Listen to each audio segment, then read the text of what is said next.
Depuis toujours, en été, j'ai vu le père se lever à l'aube, avant qu'il ne fasse trop chaud, quand la rosée y est encore coincée sous les grandes feuilles vertes du tabac. Il s'assure que tout le monde soit prêt à 6h30, 7h maximum, assis sur le char accroché à l'arrière du tracteur. Il fait vrombir le moteur devant la ferme, puis klaxonne pour presser les retardataires. Le long des chemins de campagne, les têtes encore endormies des ouvriers sont secouées par les irrégularités du bitume.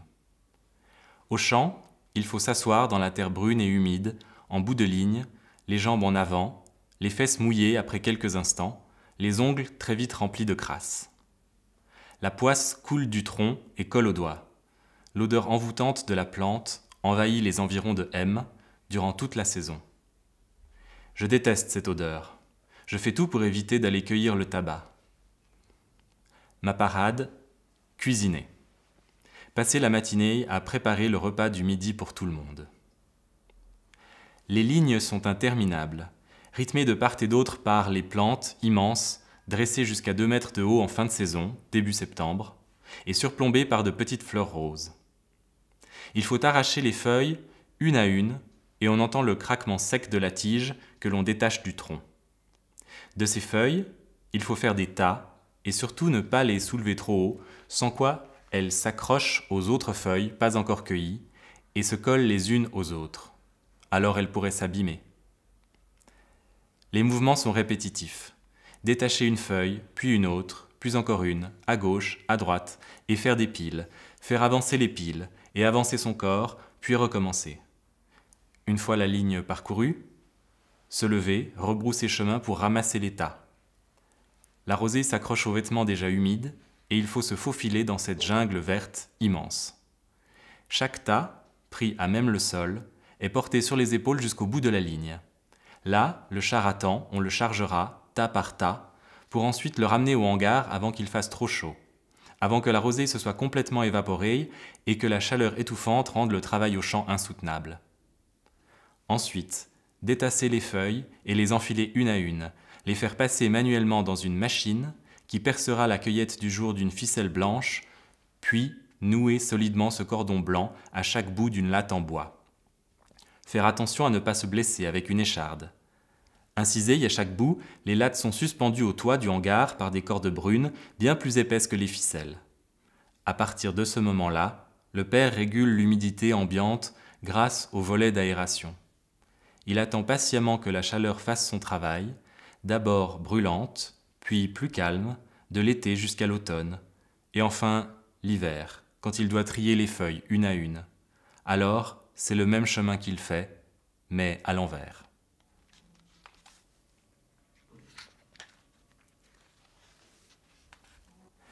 À 17 ans, cela fait déjà plusieurs années que j'écris à des garçons en ligne.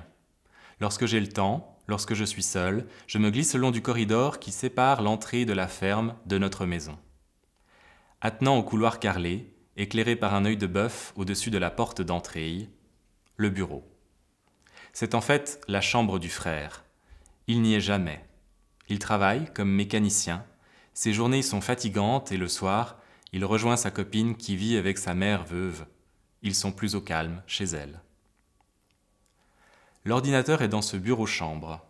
Le père ne l'utilise jamais et la mère rarement pour jouer à un jeu de cartes.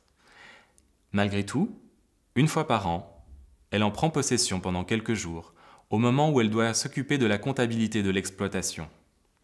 L'ensemble de la pièce devient inaccessible. Le sol est recouvert de papier que d'épais classeurs rouges et verts semblent avoir recrachés. Une sorte d'excitation me gagne toujours quand l'écran charge. En ligne, il y a peu d'informations à mon sujet. Un faux prénom, mon âge, 18 ans depuis mes 13 ans, et le pays où je vis. Le tout est illustré par une photo de paysage et celle d'un acteur avec lequel on me trouve parfois un air de ressemblance. Religieusement, je consulte ma boîte de réception. Par message différé, j'échange avec d'autres garçons qui vivent en France, au Canada ou en Belgique. Je n'engage qu'exceptionnellement la discussion avec des Suisses par peur que leurs questions se fassent plus précises. Où est-ce que j'habite ? Est-ce qu'on a des amis en commun ? En ligne, je cherche à comprendre comment ces personnes font pour vivre leur homosexualité à l'école, avec leurs amis, dans leur famille. Tout ça me terrifie. Certains me disent qu'avec le temps, la terreur que je ressens s'estompera, qu'elle ne résonnera plus tout à fait au même endroit. Je ne les crois pas. Quand j'avais 15 ans, une fille du village d'à côté m'a demandé de sortir avec elle. Je n'ai pas su dire non. J'ai évité les forums pendant 2 semaines, je m'étais juré que j'arrêterais. Ne pas la tromper, voilà ce que je me répétais obstinément.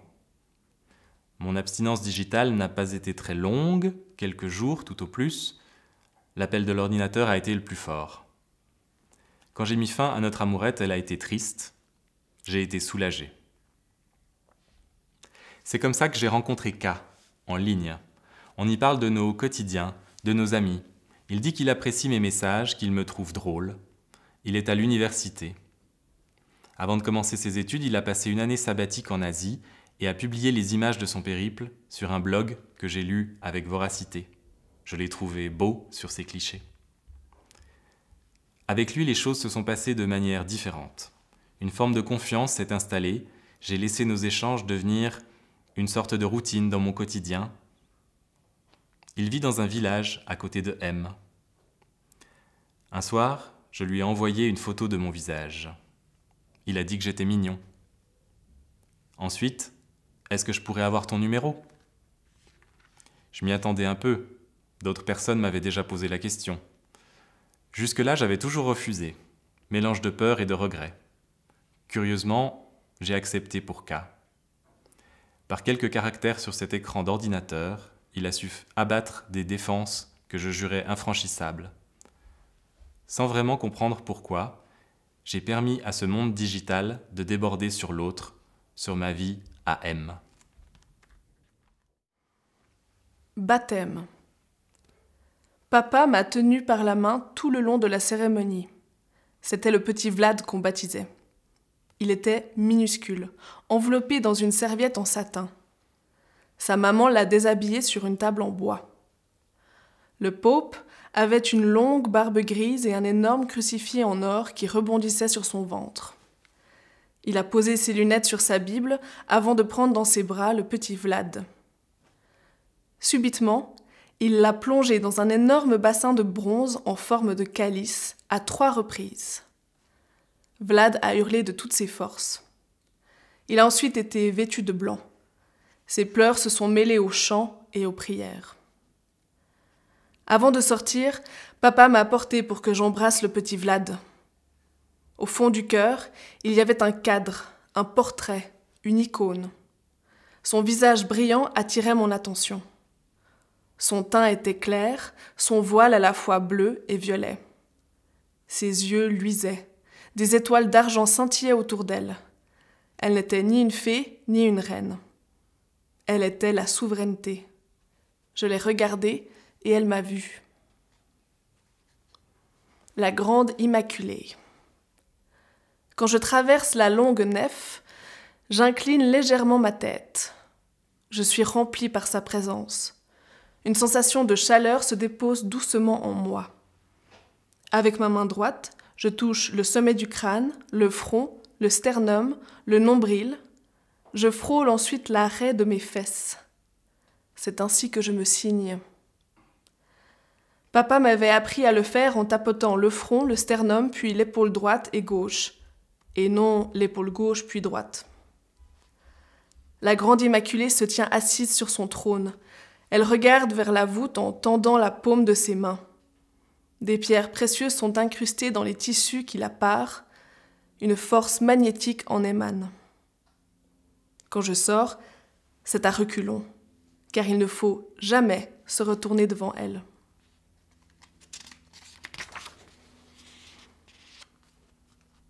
Maxence.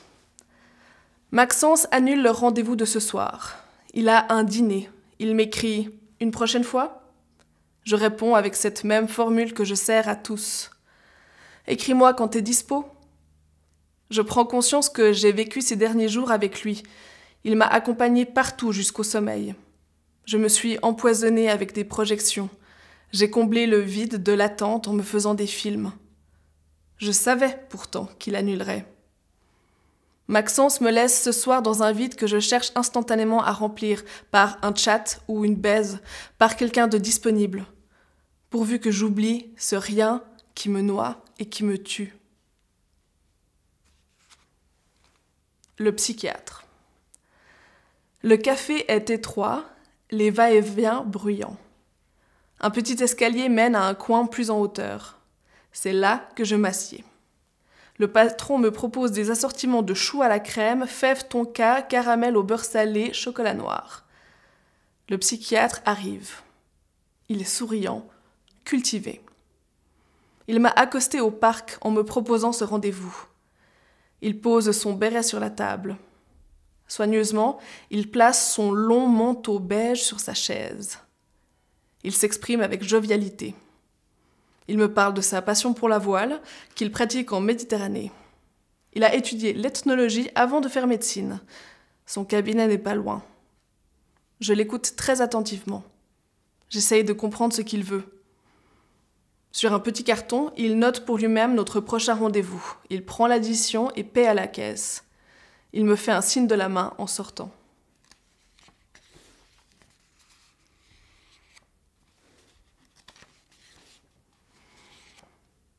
Herman. Herman m'attend à l'entrée d'un immeuble. Il me fait signe de le suivre discrètement et à distance. J'entre après lui dans l'ascenseur, comme si je ne le connaissais pas. Dès que nous sommes seuls, j'éclate de rire. Prostitué dans la confidentialité la plus sérieuse. Il m'emmène dans la petite cave de son bureau, en sous-sol.